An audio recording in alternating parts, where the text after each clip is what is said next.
Hello बच्चों, welcome to Sunil academy. और आज की वीडियो में बेटा मैं आपको कुछ केस स्टडी सॉल्व करना सिखाऊंगा जो 12th के एग्जाम में आपको देखने को मिल सकती है।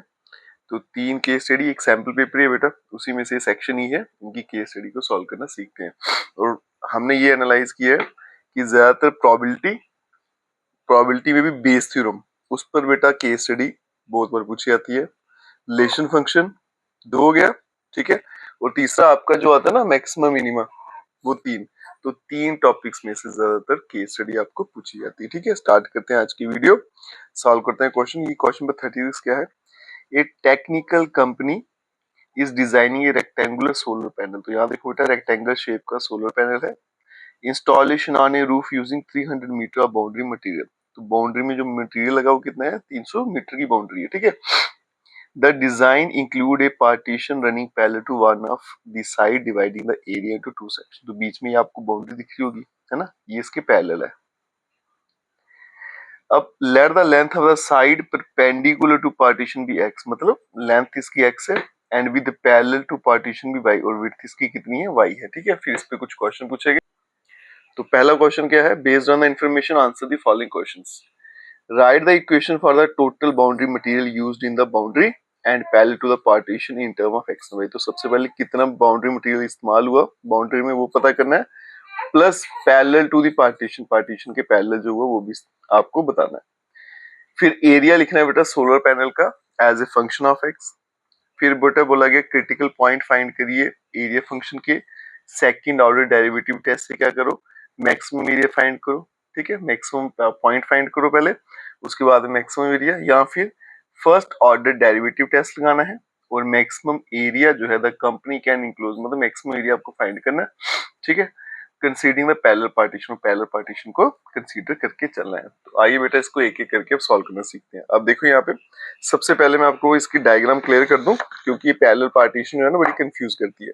तो अगर मैं इसके आपको डायग्राम बताऊं, तो यहाँ पे ये 36 क्वेश्चन था। तो इसकी जो डायग्राम है बेटा, ये रेक्टेंगल बनेगा इस तरह से, ठीक है।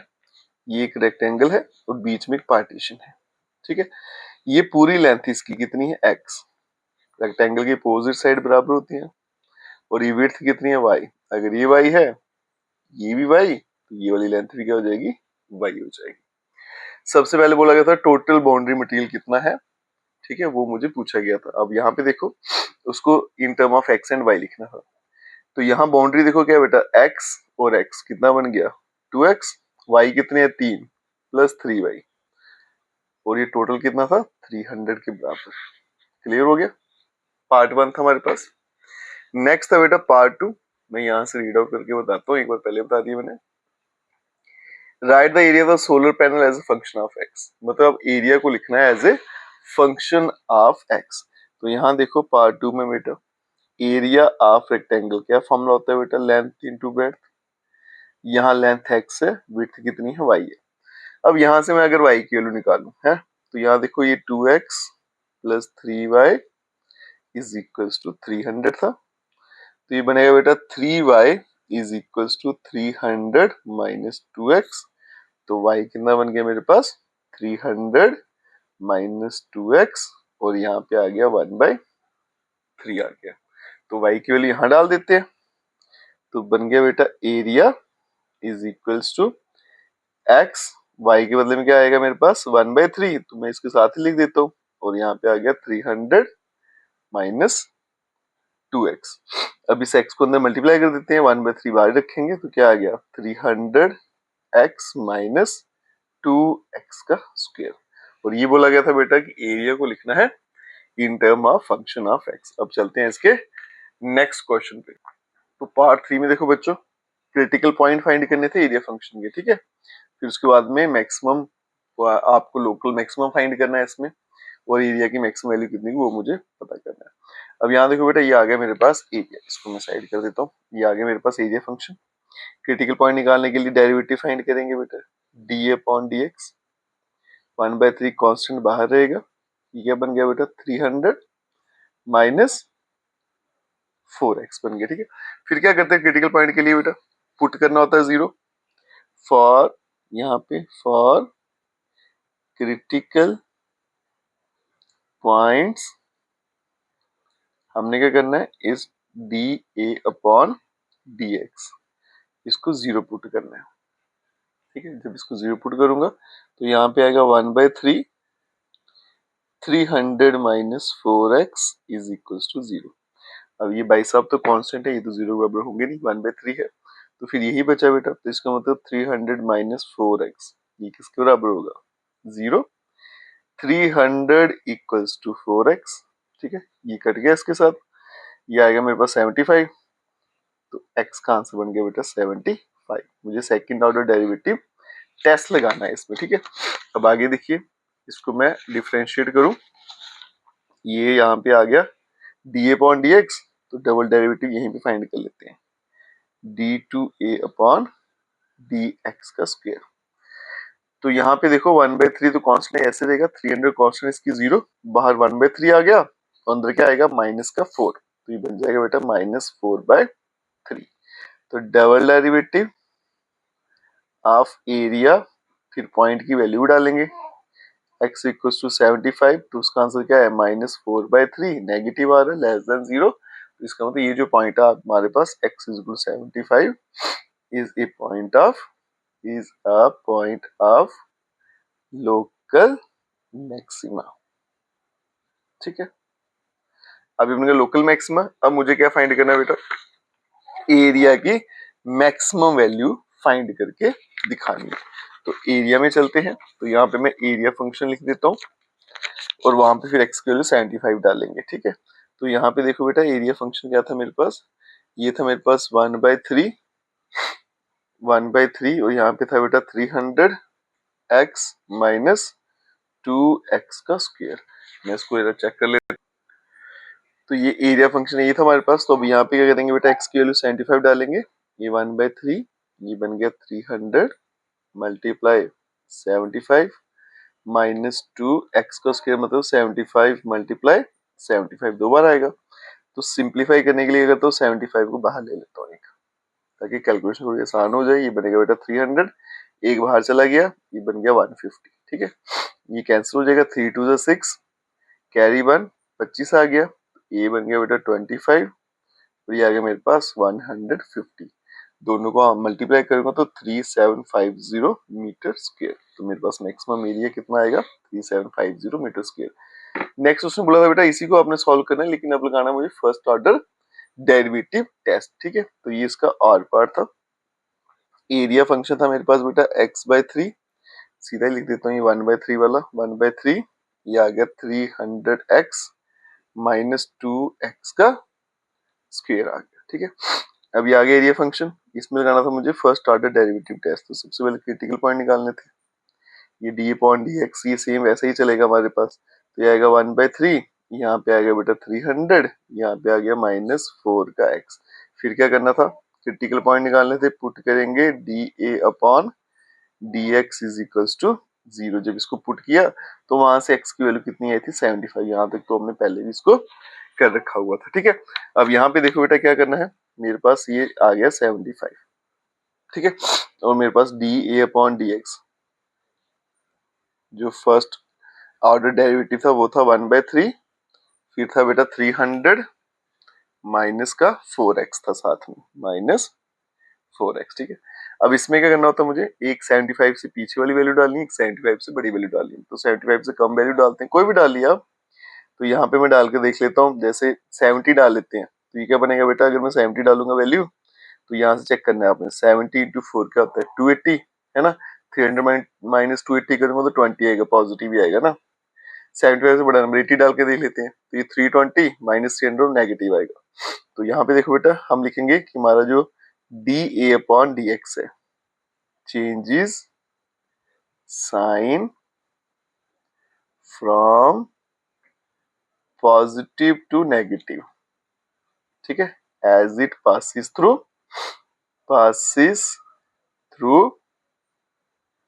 x is equal to 75।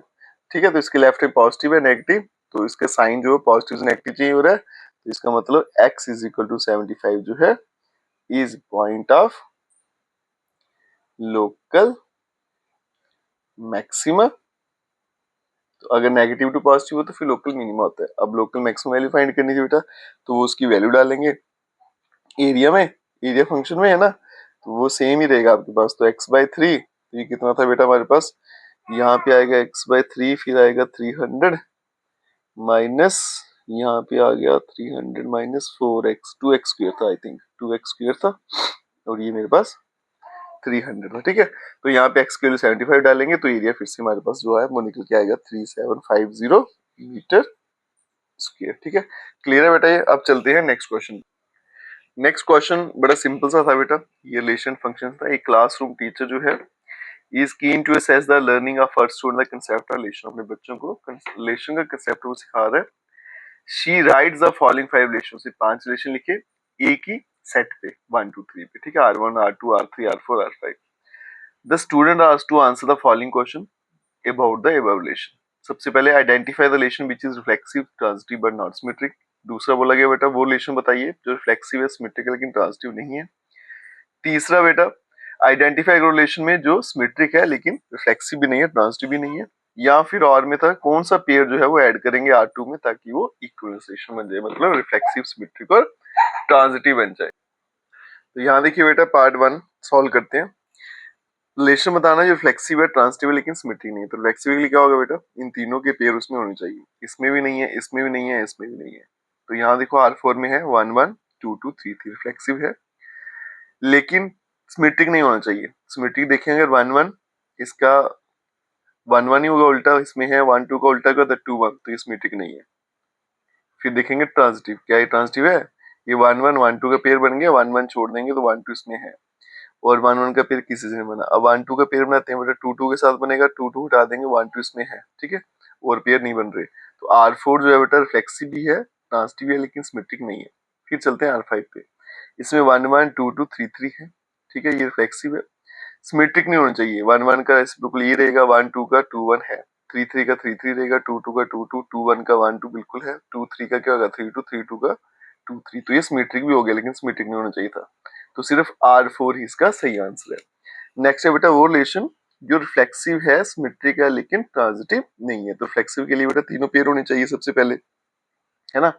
तो अभी हमने देखा ये R5 रिफ्लेक्सिव है, सिमेट्रिक है लेकिन ट्रांजिटिव नहीं होना चाहिए, है ना। तो अगर बेटा मैं इसके पेयर देखूं, यहाँ देखो जैसे ये 1 2 है और ये 2 3 है, तो 2 2 हटेगा तो 1 3 इसमें होना चाहिए लेकिन नहीं था, तो इसका आंसर क्या आएगा R5।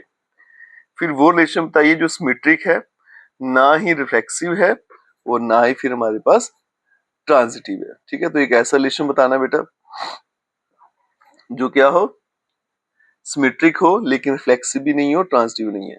तो यहाँ पे देखो बेटा R1 2 3, इसका उल्टा क्या होगा 3 2, 3 2 का उल्टा 2, ये आ गया आपका सिमेट्रिक है। क्या ये रिफ्लेक्सिव है, बिल्कुल नहीं है। ट्रांजिटिव है, 3 3 हटाएंगे 2 2, वो भी नहीं है। तो इसका मतलब एक तो इसमें R1 आ जाएगा। फिर यहाँ पे चलते हैं बेटा 1 2, 1 2 का उल्टा क्या होता है 2 1, ये तो सिमेट्रिक है ही नहीं है, तो इधर ही कट जाएगा। 1 2 का रेसिप्रोकल 2 1 है, 2 1 का उल्टा करेंगे 1 2, वो भी है, 1 1 का 1 1, तो ये सिमेट्रिक है। अब देखेंगे क्या रिफ्लेक्सिव है, तो नहीं है बेटा, 1 1 है लेकिन 2 2 3 3 इसमें से मिसिंग है। अब देखेंगे बेटा ट्रांजिटिव, ये 1 2 है, 2 2 हटेगा तो 1 1 इसके अंदर है, ये 2 1 1 1 हटा तो 2 1 ये भी इसके अंदर है। लेकिन बात आएगी अगर 1 2 2 2 इसके तो सारे पेयर बन रहे हैं, तो फिर ये ट्रांजिटिव होना चाहिए था, है ना। लेकिन ये 1 2 2 2 तो 1 1 है, 2 1 का पेयर 1 1 के साथ बना, तो ये 2 1 भी इसके अंदर है, तो फिर ये फंक्शन जो है ये ट्रांजिटिव भी है। लेकिन अगर हम बेटा ये पेयर देखें 2 1 और 1 2 का, ठीक है, 2 1 1 2 का, तो 1 1 हटेगा तो पीछे क्या बच गया 2 2 2 2, इसमें नहीं है, तो ये फिर ट्रांजिटिव नहीं है। तो ऑप्शन जो है इसका बेटा R1 और R3 ही आएगा। इसके आर में था बेटा कि कौन सी पेयर ऐड करें ताकि R2 जो है मेरे पास क्या बन जाए, रिफ्लेक्सिव सॉरी इक्विवेलेंस रिलेशन बन जाए R2। तो ये देखो बेटा ये R2 है, सबसे पहले रिफ्लेक्सिव बनाना है। तो रिफ्लेक्सिव के लिए इसमें क्या करना पड़ेगा मुझे, 1 1 2 2 3 3 इसमें ऐड करने पड़ेंगे। ठीक है, तो यहाँ लिखते जाते हैं बेटा। तो सबसे पहले रिफ्लेक्सिव बनाने के लिए यहाँ पे देखो बी पार्ट था, रिफ्लेक्सिव के लिए मुझे 1 1, फिर आ गया 2 2, फिर आ गया 3 3, ये ऐड करने पड़ेंगे। इतना काम हो गया। फिर इसको बनाना था मुझे R2 को सिमेट्रिक, 1 2, इसका रेसिप्रोकल क्या होगा 2 1, उल्टा है ना, तो 2 1 नहीं है, वो भी ऐड करना पड़ेगा। 1 3 का क्या आएगा 3 1, वो भी ऐड करना पड़ेगा। 3 2 का 2 3, वो भी ऐड करना पड़ेगा। ठीक है, तो 1 1 2 2 3 3, 2 1 आ गया, 3 1 आ गया और 2 3 आ गया। ठीक है, अब देखेंगे ट्रांजिटिव। तो ट्रांजिटिव बेटा 1 2, और यहाँ पे मैंने ऐड कर दिया था 2 1, तो 1 1 मुझे लगता है ट्रांजिटिव अब ये यहाँ से हो जाएगा। तो मतलब मेरा जो रिलेशन बन जाएगा अब R2, इनको अगर मैं ऐड कर दूं तो क्या बन जाएगा बेटा, सबसे पहले इसमें क्या था 1 2 1 3, ये आ गया 3 2। ठीक है, उसके अंदर कौन से पेयर ऐड करने हैं 1 1 2 2 3 3 2 1 3 1 और 2 3। ठीक है, ये पेयर अगर इसमें ऐड कर दूं तो R2 हमारे पास क्या बन जाता है कि इक्विवेलेंस रिलेशन बन जाता है। नेक्स्ट क्वेश्चन जो है बेटा वो प्रोबेबिलिटी से पूछा गया था। एक बैंक जो है वो ऑफर करता है लोन अपने कस्टमर को on different type of interest, namely fixed rate, अलग अलग तरह के इंटरेस्ट देता है, floating rate and variable rate. From the past data with the bank, it is known that a customer avail loan on fixed rate, floating rate or variable rate with the probability 10%, 20% and 70%. A customer after availing loan can pay the loan or default on the loan repayment. तो customer जो है जब उसको loan मिल जाता है तो वो loan पे कर सकता है या फिर डिफॉल्ट हो जाता है। Bank data suggest that the probability that a person default on loan after availing it at fixed rate, floating rate and variable rate. मतलब एक बंदे ने लोन लिया, ठीक है, तीनों तरह के लोन लिए, तीनों तरह में जो परसेंटेज है डिफॉल्ट की वो मुझे यहाँ पे दे रखी है 5 3 और 1%। अब ये क्वेश्चन पूछा गया बेटा, based on the above information answer the following. What is the probability that a customer after availing the loan will default on loan repayment? मतलब उसने लोन लिया, कोई भी लोन ले ले और वो क्या हो जाए डिफॉल्ट हो जाए, ये पूछा गया। नेक्स्ट बोला गया customer after availing the loan, उसने लोन लिया डिफॉल्ट हो गया लोन पेमेंट में, क्या प्रोबेबिलिटी है कि उसने जो लोन था वो वेरिएबल रेट ऑफ इंटरेस्ट पे लिया था। तो आइए अब इसको बेटा सॉल्व करते हैं। तो यहाँ देखिए बेटा, इसको सॉल्व कैसे करना है। सबसे पहले मेरे यहाँ पे 3 इवेंट दे रखे थे। पहला ले लेते हैं इवन, सीक्वेंस के हिसाब से ले लेते हैं। उसमें ले लेते हैं कि भाई कस्टमर जो है अवेल करता है लोन ऑन फिक्स्ड रेट। ठीक है, जो पहले दिया था उसको E1 ले लेता हूँ। फिर आ गया दूसरा बेटा E2, जिसमें आप ले लेते हैं हमारा फ्लोटिंग रेट था। ठीक है, दूसरे में था फ्लोटिंग रेट, और तीसरा आ गया हमारे पास E3। ठीक है, इसमें आ गया हमारे पास वेरिएबल रेट आ गया। और यहाँ पे बेटा ए में क्या आ जाएगा कि बंदा जो है ना वो क्या हो गया डिफॉल्ट हो गया, पर्सन जो है डिफॉल्ट ऑन लोन, वो लोन लेके डिफॉल्ट हो गया। ठीक है, ये यहाँ पे ए है मेरा, कि किसमें से हुआ वो नहीं मुझे यहाँ पूछा गया था। अब यहाँ देखो प्रोबेबिलिटी निकाल लेते हैं इनकी। प्रोबेबिलिटी ऑफ E1 मतलब फिक्स रेट वाले, उसकी बेटा परसेंटेज दी हुई थी मुझे यहाँ पे 10% थी, तो 10% को चेंज करेंगे तो 1/10। फिर आएगा प्रोबेबिलिटी ऑफ E2, वो थी बेटा मेरे पास 20%। 20% को लिखेंगे बेटा 20/100, 0 कट करूंगा तो बनेगा 2/10। अब कोई अगर बोलेगा सर इसको 1/5 लिखना, तो आप लिख सकते हो, क्योंकि यहाँ पे बेस 10 है तो मैंने यहाँ भी कोशिश की बेस 10 रखने में ताकि सिंप्लीफिकेशन थोड़ी आसान हो जाए।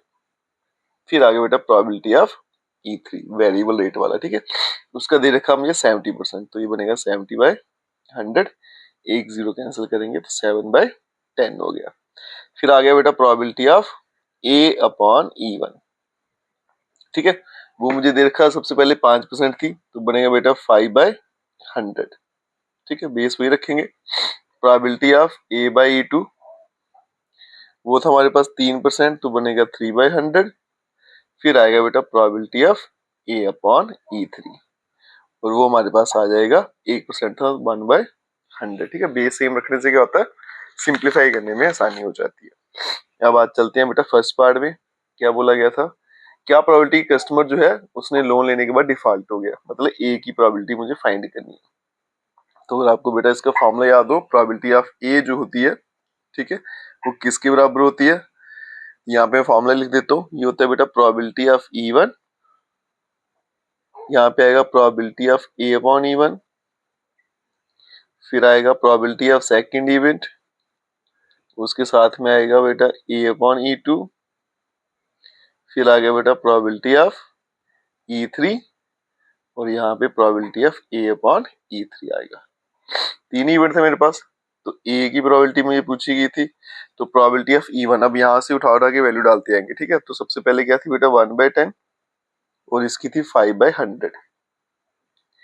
नेक्स्ट थी मेरे पास 2/10 और A अपॉन E2 का था बेटा 3/100, ठीक है, यहाँ लिखा हुआ था मैंने 3/100। उससे नेक्स्ट थी बेटा मेरे पास 7/10 और यहाँ पे मल्टीप्लाई में आ गया 1/100, ठीक है। तो आप देख सकते हो बेस सबका सेम है ना, तो ये बनेगा बेटा 5/1000 प्लस 6/1000 प्लस 7/1000। तो बेस सेम रखने से क्या होता है, सिंप्लीफाई करना आसान हो जाता है। 7 6 13 और 5 18, तो 18/1000 आ गया। अगर कैंसिल करना तो 9 बाय कितना आएगा 500, ठीक है। ये इसका फाइनल आंसर था। सेकंड में क्या बोला गया बेटा, क्या प्रोबेबिलिटी कि उसने लोन लिया होगा रेट ऑफ इंटरेस्ट पे डिफॉल्ट वो हो चुका है, ठीक है। तो ये आ गया मेरे पास प्रोबेबिलिटी। तो ये किसका पूछा गया, लोन एट वेरिएबल रेट। जो वेरिएबल रेट है मेरा वो क्या था E3, तो मतलब probability of E3 upon A, ये मुझे फाइंड करना था। तो ये बेस थ्योरम है बेटा, पूरी पूरी बेस थ्योरम लगानी थी। तो सबसे पहले ऊपर क्या आएगा मेरे पास, प्रोबेबिलिटी ऑफ E3 जो चल रहा है वही लिखना है, फिर probability of A upon E3, ठीक है। और डिवाइड में जो आएगा बेटा वो यही आएगा सारे का सारा, प्रोबेबिलिटी ऑफ E1 आएगी, फिर E2 आएगी, E3 आएगी। तो उसका आंसर सभी निकाला हमने, क्या था बेटा 9/500। तो सीधा क्या करते हैं, उसी का आंसर निकाल देते हैं, वहीं पे लिख देते हैं। मतलब 18/1000 था तो 9/500 है, तो 18/1000 ही लिखते हैं इसको, सिंप्लीफिकेशन में थोड़ी आसानी रहेगी। तो प्रोबेबिलिटी ऑफ E3 की प्रोबेबिलिटी कितनी है बेटा 7/10 और मल्टीप्लाई A बाई E3 वो कितना आ गया 1/100, ठीक है। और यहाँ पे था 18/1000, ये 1000 कट गया तो आ गया बेटा 7/18 और ये था इसका फाइनल आंसर। और प्रोबेबिलिटी में हमने देखा बेटा कि बेस थ्योरम पे ही ज्यादातर क्वेश्चन पूछे आते हैं और इसी टाइप की पूछे जाते हैं, ठीक है। नेक्स्ट वीडियो में बेटा और क्वेश्चन सॉल्व करना सीखेंगे। अगर आप वीडियो देखते हो तो लाइक जरूर करिएगा, चैनल को लाइक सब्सक्राइब शेयर जरूर करें। Best of